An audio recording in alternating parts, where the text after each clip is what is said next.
For today's video ay magluluto nga pala tayo ng adobo. Adobong papaya na may kunting manok.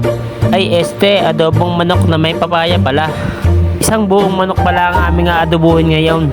Yan ay broiler, hindi sasabungin. Baka ang iniisip mo nilalamig na manok. Aba, mahirap yan.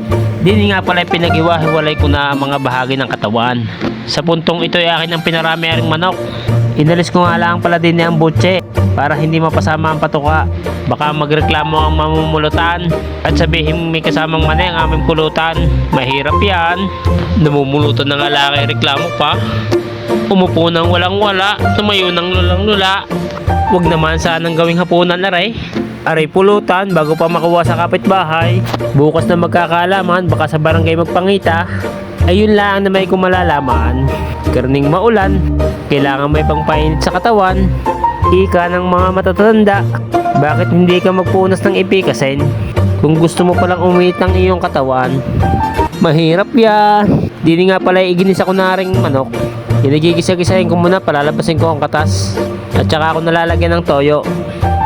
Halu-haluin mo muna para umibabaw ang sibuyas at bawang. Aray na may kakainin lamang. Bakit ka tuong sasarapan pa? Yun na may masarap sa gutom. Yun namang mamumulutan ay naghihintay lamang. May pinapang usmang atay balunan galing sa kahanggan.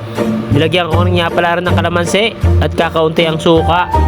Yun nga pala ay madaling lumambot. Kaya nung kumuloy isinabay ko na diyan ng papaya. Yun ay adobong manok, hindi adobong papaya. Kung titingnan mo mas marami pa ang papaya, pag lumambot diyan ng papaya, ayos na. Yan, di kaya ayos na. Naglalagay na ako sa pinggan.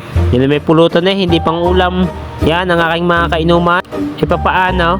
Taase at mahangin.